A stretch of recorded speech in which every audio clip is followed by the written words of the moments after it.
ఇక ఏపీలో జూనియర్ డాక్టర్ల సమ్మెకు ప్రస్తుతానికైతే బ్రేక్ పడింది. మంత్రి సత్యకుమార్ యాదవ్ తో జూనియర్ డాక్టర్స్ భేటీ ముగిసింది. సమ్మెను విరమిస్తున్నట్లుగా మంత్రికి జూనియర్ డాక్టర్స్ తెలిపారు.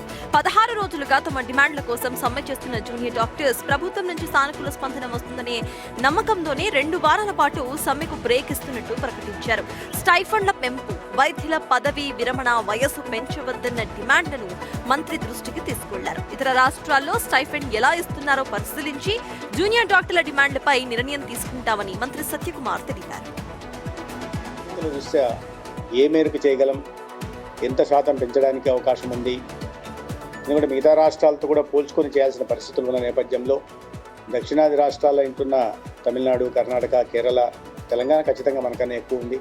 కానీ మిగతా రాష్ట్రాల్లో ఇంటర్న్స్కి ఎంత ఇస్తున్నారు, మన రాష్ట్రంలో ఎంత ఇస్తున్నారు, అదేవిధంగా పీజీలకు ఎంత ఇస్తున్నారు అనే విషయాన్ని ఇప్పటికే కూలంకషంగా దాని మీద చర్చించడం కూడా జరిగింది.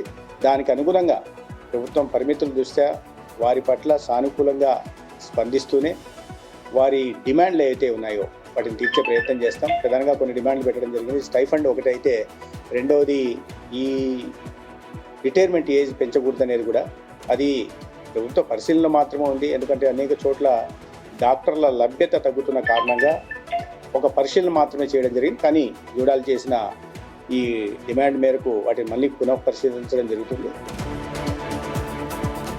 స్టైఫండ్ల పెంపుపై వీరపాండ్యన్ నేతృత్వంలోని కమిటీ తుది నిర్ణయాన్ని తీసుకుంటుందని అన్నారు. హైకోర్టులో పిల్ దాఖలు కావడంతో 2 వారాల్లో ప్రభుత్వం నిర్ణయం తీసుకోవాలని కోర్టు సూచించినట్లుగా జూనియర్ డాక్టర్స్ తెలిపారు. 2 వారాల్లో సమస్యలు పరిష్కరిస్తారని ఆశాభావంతో ఉన్నామని వాళ్లు జూనియర్ డాక్టర్స్ అసోసియేషన్ అధ్యక్షుడు ఈశ్వర్ చెప్తున్నారు.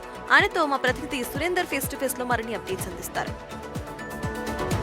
16 రోజులుగా ఆంధ్రప్రదేశ్లో జోడాలు చేస్తున్న సమ్మెను ఒక 14 రోజులు బ్రేక్ ఇచ్చారు. 2 వారాల పాటు బ్రేక్ ఇస్తూ నిర్ణయం తీసుకున్నారు. మంత్రి సత్యకుమార్ని కూడా జోడాలు కలిసారు. మాట్లాడదాం, ఏంటి టెంపరీగా వాయిదా ఇస్తారు ఏంటని. ఏంటి సార్ అంటే 2 వారాల పాటే సమ్మె బ్రేక్ అంటున్నారు, ఎందుకు 2 వారాలు బ్రేక్ తీసుకున్నారు? ఏదైతే హైకోర్టు ఆదేశాల మేరకు గవర్నమెంట్తో ఒక 2 వారాలు గడువిచ్చి మా ముఖ్యమైన 3 డిమాండ్స్ని నెరవేర్చాలని హైకోర్టు ఆదేశాల మేరకు మేము హైకోర్టుని రెస్పెక్ట్ చేస్తూ మేము కూడా ఒక 2 వారాలతో పాటు ఏదైతే 16 రోజుల నుంచి చేస్తున్నామో ఈ సమ్మె, దీన్ని ప్రస్తుతం మేము స్ట్రైక్ కాల్ ఆఫ్ చేయడం జరుగుతుంది. ఏదైతే ఒక కమిటీని ఫామ్ చేసి ఒక 2 రోజుల్లో మమ్మల్ని మళ్ళీ చర్చలకు పిలుస్తామని గవర్నమెంట్ హామీ ఇచ్చారండి. 16 రోజుల పాటు నిర్విరామంగా సమ్మె చేశారు, దశల వారికి సమ్మె చేశారు. ఉన్నపలంగా మీరు వెనక్కి తగ్గడానికి ఏదైతే గవర్నమెంట్ మొదటి నుంచి కూడా మేము గవర్నమెంట్ నుంచి పాజిటివ్ రెస్పాన్స్ కోరుకుంటున్నామండి. ఇప్పుడు ఏదైతే హైకోర్టు ఆదేశాల మేరకు హైకోర్టుని రెస్పెక్ట్ ఇచ్చుకుంటూ 2 వారాల గడువులో ముగిస్తారని మేము ఆశిస్తున్నాము. డిమాండ్లకు సంబంధించి పరిష్కారం అయ్యే అవకాశం ఉందా, లేకపోతే మీరు తగ్గే అవకాశం? మేము తగ్గే అవకాశం ఉండదండి. ఏదైతే మా ముఖ్యమైన డిమాండ్స్ హైకోర్టు కూడా ఇవి న్యాయమైన డిమాండ్స్గానే ఆలోచించారు. సో ఈ న్యాయమైన డిమాండ్స్ని గవర్నమెంట్ని త్వరగా పరిష్కరిస్తారని ఆశిస్తున్నాం. మీ మొత్తం జోడాలతో చర్చించిన తర్వాత నిర్ణయం తీసుకున్నారు, లేకపోతే మీ అసోసియేషన్ మాత్రం? ఏదైతే మా జూడాలందరితో దీని గురించి సమాచారం గురించి ఆల్రెడీ అందరికి చెప్పి వాళ్ళందరి సూచనలు తీసుకొని దాని ద్వారా బట్టే ఈ స్ట్రైక్ కాల్ ఆఫ్ చేయడం జరుగుతుంది. 2 వారాల తర్వాత మీరు అడిగిన డిమాండ్స్ ప్రభుత్వం నెరవేర్చకపోతే మళ్ళీ సమ్మెలోకి వెళ్తారా? మేము ఈ 2 వారాల్లో కూడా మాతో చర్చించి సానుకూలంగా స్పందిస్తారని కోరుకుంటున్నాము. పాజిటివ్గా రావాలి, కానీ ఒకవేళ లేకపోతే అదే మేము పాజిటివ్ రెస్పాన్స్ వస్తుందని కోరుకుంటున్నాము.